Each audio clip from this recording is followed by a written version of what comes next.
नमस्कार दोस्तों, मैं अनुज कुमार एक बार फिर स्वागत करता हूं आपका JMD एकेडमिक पॉइंट में। लास्ट क्लास में हमने एक टॉपिक शुरू किया था जिसमें हमने अयोध्या की चर्चा की थी और बाबरी मस्जिद विवाद की एक पूरी की पूरी घटना को उसके विकास क्रम के आधार पर देखा था। आज की इस वीडियो में हम बाबरी मस्जिद के विवाद के परिणाम देखेंगे और उस परिणाम के बाद जो जाँच आयोग गठित किया गया है उसके बारे में देखेंगे। ठीक है, तो शुरू करते हैं आज की वीडियो को। जैसा कि आपके सामने बोर्ड पे लिखा हुआ है, अयोध्या बाबरी मस्जिद विवाद के परिणाम या प्रभाव। क्योंकि मैंने आपको बोला था कि एक राजनीतिक मसला बन चुका था 1980 और 90 के दशक तक आते आते, और जो भारतीय जनता पार्टी थी BJP, उसको भी एक बहुत बड़ा जन आधार जो हिंदू समर्थकों का था यहाँ पर मिल चुका था। ठीक है, तो परिणाम स्वरूप देखते हैं। सबसे पहले 6 दिसंबर 1992 में जब बाबरी मस्जिद विध्वंस हुआ तो उसका जो पहला परिणाम निकल कर आया वो था सांप्रदायिक दंगों का होना। इसका मतलब ये था कि हिंदू और मुस्लिम जो समर्थक हैं वो आपस में लड़ चुके थे बड़े स्तर पर भारत के अनेकों राज्यों में, जहाँ पर हिंदू और मुस्लिम दोनों वर्गीय या दोनों जातियों या दोनों धर्मों के लोग थे, उनके मध्य में लड़ाई दंगे शुरू हो गए। हजारों की संख्या में लोग मारे गए और इसके 1 साल के बाद ही मुंबई में एक बहुत बड़ा बॉम्ब ब्लास्ट भी हुआ, जिसका कारण भी कहीं ना कहीं बाबरी मस्जिद विध्वंस को ही माना गया था। इसके साथ CM कल्याण सिंह का इस्तीफा। दोस्तों, CM कल्याण सिंह यानी जो यूपी के मुख्यमंत्री थे कल्याण सिंह, ये क्योंकि भाजपा की तरफ से और जो यूपी में पहली BJP की पार्टी जीत कर आई थी, क्योंकि वो हिंदूवादी मुद्दों को लेकर चल रही थी, इस वजह से एक बहुत बड़ा जन आधार BJP को यहाँ पर मिला था। 24 जून 1991 में BJP की प्रांतीय सरकार यूपी में बनी थी। मुलायम सिंह की समाजवादी सरकार के बाद ये सरकार जीती थी। मसला क्या था इनका जीतने का? तो सीधा सीधा मसला था क्योंकि BJP ने अयोध्या राम मंदिर का मुद्दा उठाया था, जिसकी वजह से जो लाखों हिंदूवादी समर्थक हैं उन्होंने भाजपा को खुला जन समर्थन दिया।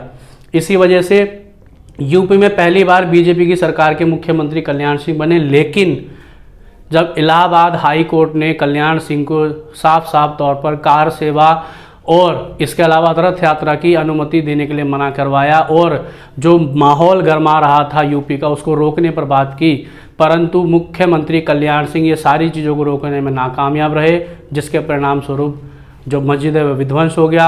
और उसके बाद आपको पता ये दंगे आदि स्थिति पैदा हो गई, जिसके बाद इन्होंने अपनी नैतिक जिम्मेदारी मानते हुए पद से इस्तीफा दे दिया। बात यही ख़त्म नहीं हुई कि एक मुख्यमंत्री ने एक बड़ी घटना को रोकने में नाकामयाब होने पर इस्तीफा दे दिया।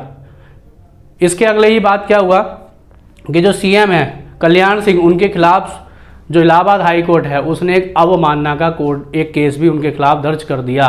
अवमानना का केस का मतलब है कि जो कोर्ट है आपने उसकी बात को डिसोबे किया। कहने का मतलब है कोर्ट ने आपको रिस्पॉन्सिबिलिटी दी कि आप स्टेट में अयोध्या में सिक्योरिटी को सही प्रकार से लगाएंगे और मस्जिद के विध्वंस जैसी जो घटना हुई है उसको आप रोकेंगे, बट मुख्यमंत्री इन काम को करने से चूक गए। इस वजह से कल्याण सिंह के खिलाफ इलाहाबाद हाई कोर्ट में एक अवमानना की याचिका भी दायर हुई, एक मुकदमा भी उनके खिलाफ चला। इसी बीच में अगर हम कल्याण सिंह के और बात की बात करते हैं तो दोबारा से ही जब ये बाबरी मस्जिद विध्वंस हो गया, इसके कुछ समय के बाद ये दो बार फिर 1997 से 99 में अल्पकालीन सरकार के फिर से BJP के उम्मीदवार और फिर वहाँ यूपी के CM भी रहे।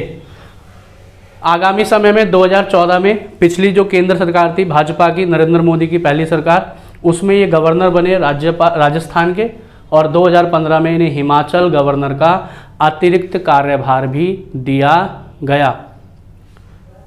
जब हम आगे बढ़ते हैं बाबरी मस्जिद विध्वंस के परिणामों पर, तो यूपी एक ऐसा संवेदनशील आप कह सकते हो राज्य बन गया था जहां की शासन व्यवस्था पूर्ण रूप से खत्म हो चुकी थी, और इसी वजह से अनुच्छेद 356 के द्वारा उत्तर प्रदेश में राष्ट्रपति के द्वारा राष्ट्रपति शासन लागू करवा दिया गया।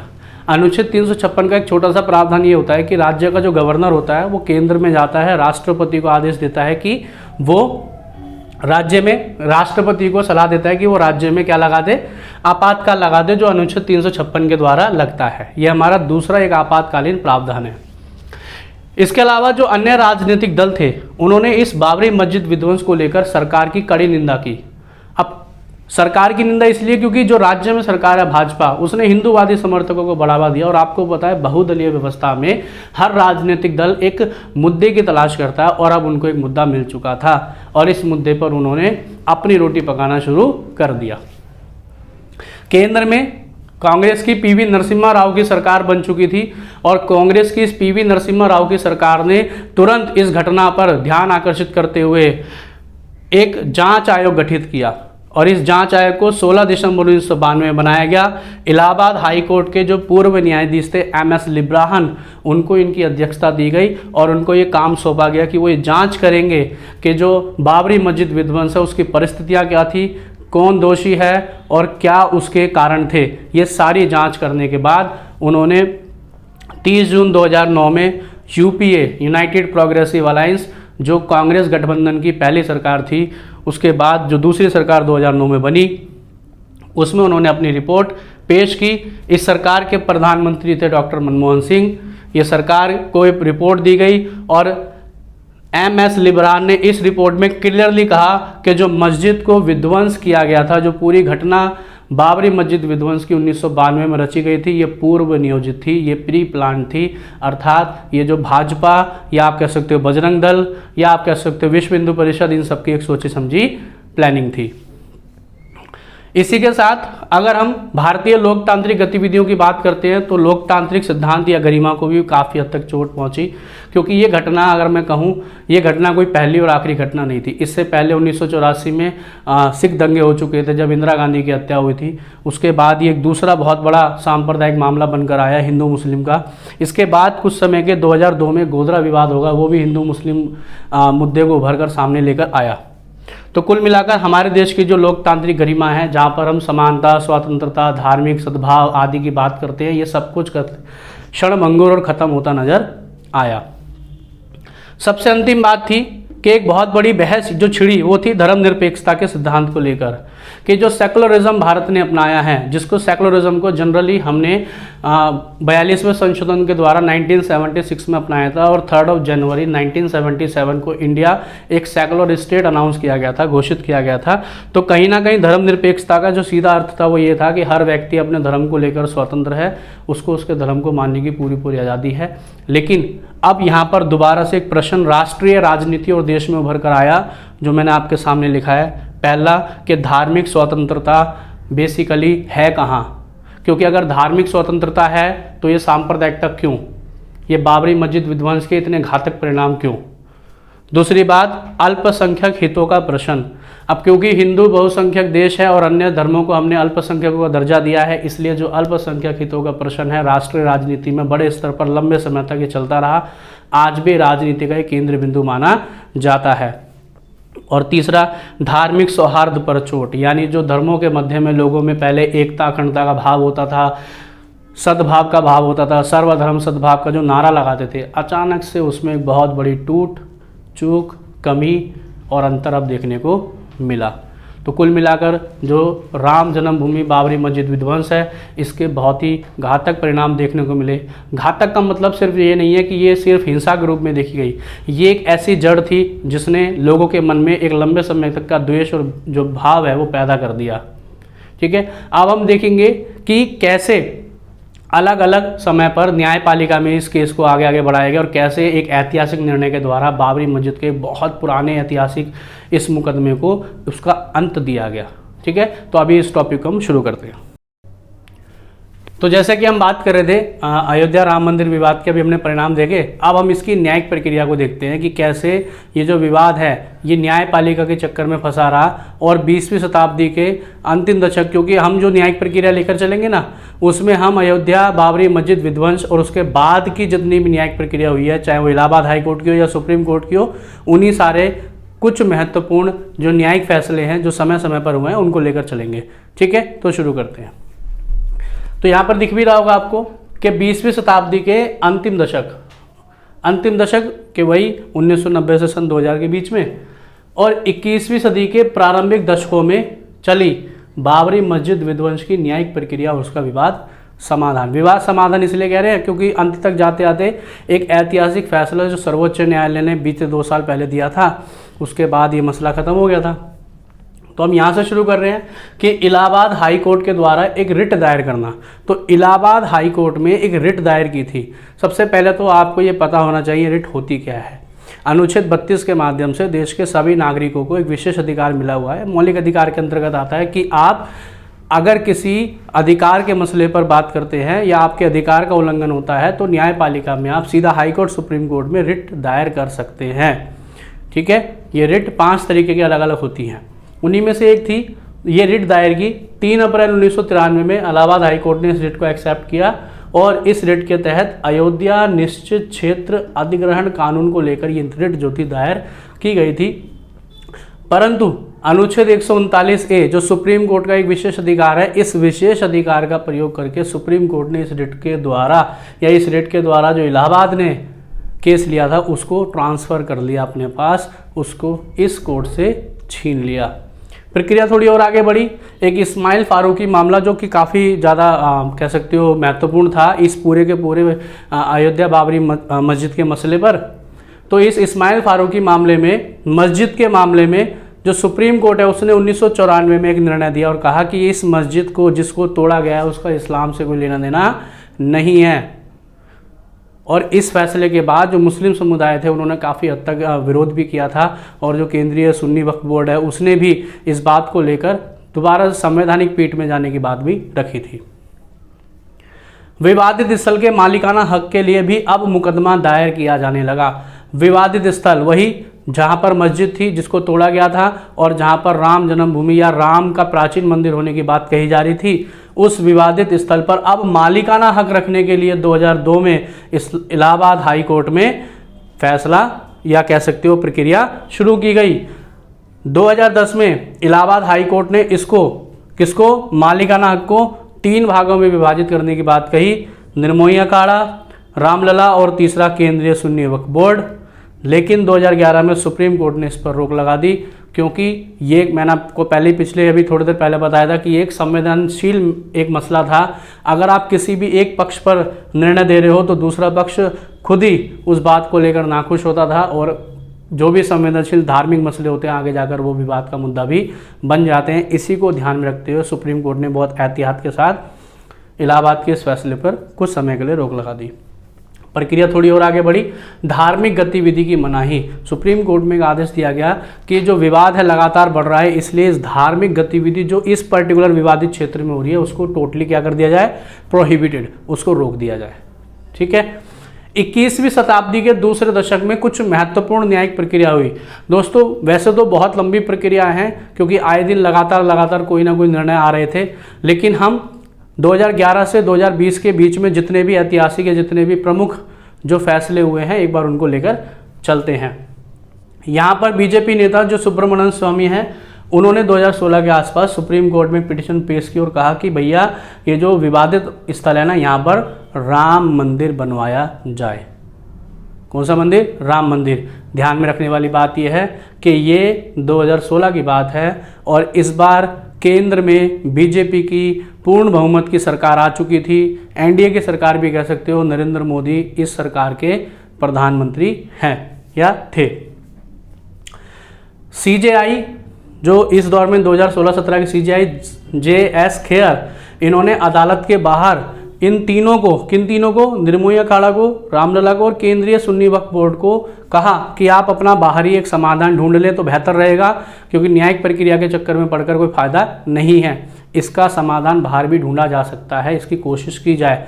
परंतु ये एक अस्थायी प्रयास था क्योंकि आगे जाकर ये जो सुप्रीम कोर्ट का विचार था ये असफल होने वाला था। यूपी में जो शिया केंद्रित वक्फ बोर्ड था, इससे पहले तो सुन्नी वक्फ बोर्ड आ रहा था, लेकिन अब शिया केंद्रित वक्फ बोर्ड आ गया और इसने अपने कुछ ऐसे मत दिए जिसको लेकर जो सुन्नी वक्फ बोर्ड है उससे शिया के विवाद उभर कर सामने आए। इनका ये कहना था शिया वक्फ बोर्ड का, पहली बात कि जो मंदिर है वो तो अयोध्या में बना दो जिसको लेकर मेन मसला है, और जो मस्जिद है उसको आप शिफ्ट कर दो कहाँ पर, लखनऊ में। एक विचार तो उन्होंने ये दिया और दूसरा विचार उन्होंने ये किया कि मस्जिद को आप चाहो तो उस जगह पे बना सकते हो जो मुस्लिम बहुल क्षेत्र है। ये शिया वक्फ बोर्ड का सीधा मत था, परंतु इस मत से बिल्कुल भी सहमत नहीं थे केंद्रीय सुन्नी वक्फ बोर्ड के समर्थक या याचिकाकर्ता। ठीक है, विवाद और आगे बढ़ा। जैन 2019 में अब सुप्रीम कोर्ट के द्वारा एक संवैधानिक पीठ 5 सदस्यों की गठित की गई और इस 5 सदस्यीय जो टीम थी इसमें जो मुख्य थे वो थे CJI chief justice of India Ranjan Gogoi, उनके 4 और जो वरिष्ठ जज थे जिनमें S.A. बोबड़े, DY चंद्रचूड़, अशोक भूषण और S.A. नाजिर, ये 5 सदस्यीय जो संवैधानिक पीठ थी ये बनाई गई ताकि इस मसले को जल्द से जल्द अब अंतिम रूप दिया जा सके। संवैधानिक पीठ में कुछ बदलाव हुआ था, इससे पहले 2 ऐसे जज थे जिनको इसमें हटाया गया था, एक जज खुद हट गए थे, तो दोबारा पुनः संशोधित करके फाइनली एक संवैधानिक पीठ बनाई गई। इस संवैधानिक पीठ के बनने के बाद प्रक्रिया और आगे बढ़ी। अब सुप्रीम कोर्ट ने कहा कि जो मध्यस्थता प्रस्ताव हमने रखा था, क्योंकि उस पर कोई भी सहमत नहीं हुआ, तो इसलिए क्या करना चाहिए कि अब हम रोजाना के आधार पर, अब हम डेली बेसिस पे केस को लेकर कोई ना कोई सुनवाई करते रहेंगे और जल्द से जल्द इस पे अब हम फैसला लेकर आएंगे। इसलिए अब रोजाना के आधार पर सुप्रीम कोर्ट में जो सुनवाई अयोध्या मस्जिद विवाद को लेकर वो शुरू हो गई और एक समय आया ऐतिहासिक फैसले का दिन, जब 16 दिसंबर 2019 में सुप्रीम कोर्ट ने फाइनली कहा कि मैंने अपना फैसला अब सुरक्षित रिजर्व कर लिया है और जल्दी ही वो अनाउंस भी किया जाएगा। ठीक है, उससे पहले सुप्रीम कोर्ट ने इस बात को बहुत ध्यान में रखा कि जो अयोध्या में जो सुन्नी वक्फ बोर्ड के अध्यक्ष हैं उनको सुरक्षा प्रदान की जाए, क्योंकि जब कभी भी सुप्रीम कोर्ट फैसला देगी तो वो किसी के पक्ष या विपक्ष में हो, तो कहीं ऐसा ना हो कि पुरानी रंजिश दोबारा उभर कर सामने आ जाए, जो हिंसा का माहौल पहले था 1992 का दोबारा पैदा ना हो जाए। इसलिए सुप्रीम कोर्ट ने अयोध्या और पूरे यूपी सरकार को हिदायत दी कि वो पूर्ण सुरक्षा को बनाए रखे। और ऐतिहासिक फैसले का दिन आया 9 नवंबर 2019। ये इस ऐतिहासिक फैसले के द्वारा जो 3 अलग अलग समुदाय मांग कर रहे थे विवादित स्थल पर, उस पर फैसला दिया गया। सबसे पहली बात तो ये थी कि निर्मोही अखाड़े का जो दावा था टोटल खारिज कर दिया गया, उसके कोई सबूत नहीं मिले थे। दूसरी बात ये थी क्योंकि जो वरिष्ठ इतिहासकार थे बीबी लाल, और इनके द्वारा भी ये बताया गया था कि ज़मीन के नीचे, विवादित स्थल की ज़मीन के नीचे अवशेष मिले हैं, साक्ष्य मिले हैं, किस चीज़ के, राम मंदिर होने के। तो इससे स्पष्ट था कि फैसला उन्हीं के पक्ष में जाना था। और भी बहुत सारे सबूत मिले और फाइनली सुप्रीम कोर्ट ने राम जन्मभूमि ट्रस्ट को 2.77 एकड़ की ज़मीन देने की घोषणा की और ये फैसला उनके पक्ष में दिया। और जो केंद्रीय सुन्नी वक्फ बोर्ड है उनको कहा कि हम आपको यूपी में ही, अयोध्या के आसपास ही 5 एकड़ का एक वैकल्पिक जगह देते हैं जो राज्य सरकार आपको जल्द से जल्द प्रोवाइड कराएगी। इस प्रकार उन्होंने अपना पूरा फैसला दिया। ये एक हिस्टोरिकल फैसला था। कुछ मुस्लिम समुदाय के और कुछ राजनेताओं ने इस बात को नाराज़गी जाहिर की, बट एट द एंड लंबे लगभग 500 सालों का जो संघर्ष था, वो बहुत लंबे समय तक का जो आप कह सकते हो सांप्रदायिक तनाव था, आखिरकार सुप्रीम कोर्ट ने इसको खत्म कर दिया। इसके बाद गतिविधि तेज हुई क्योंकि सुप्रीम कोर्ट ने केंद्र सरकार को आदेश दिया कि आप एक जल्दी से राम मंदिर ट्रस्ट बनाएं और जो राम मंदिर के लेकर जो पूर्ण एक प्रक्रिया है, जो एक स्ट्रक्चर है, वो तैयार करें और उस पर काम करना शुरू करें। तो 5 फरवरी 2020 को राम जन्मभूमि न्यास यानी कि राम जन्मभूमि ट्रस्ट को सेंट्रल कैबिनेट की मंजूरी मिल गई, नरेंद्र मोदी की कैबिनेट की मंजूरी मिल गई। 19 फरवरी को दिल्ली में पहली बैठक इस राम जन्मभूमि ट्रस्ट की हुई और इसमें चुना गया जो पहले अध्यक्ष हैं या जो अध्यक्ष हैं इस ट्रस्ट के, महंत नृत्य गोपाल दास को, और जो महासचिव चुने गए वो हैं चंपत राय। और ये तय किया गया कि 3 या 5 अगस्त के आसपास हम राम मंदिर ट्रस्ट की या राम मंदिर निर्माण की आधारशिला डालेंगे और 5 अगस्त 2020 को प्रधानमंत्री नरेंद्र मोदी और इसके अलावा राष्ट्रीय स्वयंसेवक संघ के जो संघ संचालक हैं मोहन भागवत, इनके अलावा जो अन्य कुछ वरिष्ठ हैं उनके साथ मिलकर यहाँ राम मंदिर ट्रस्ट या राम मंदिर निर्माण की आधारशिला डाली गई। तो कुल मिलाकर दोस्तों ये एक पूरे का पूरा जो मैंने आपको विवादित और जो न्यायिक प्रक्रिया थी और उसका जो समाधान था वो बताया है। आपको अगर ये वीडियो पसंद आई हो तो आप इस चैनल को ज़्यादा से ज़्यादा लाइक करें, सब्सक्राइब करें, शेयर करें, ठीक है, और अपने कमेंट के द्वारा सजेशन भी देते रहें। Thank you.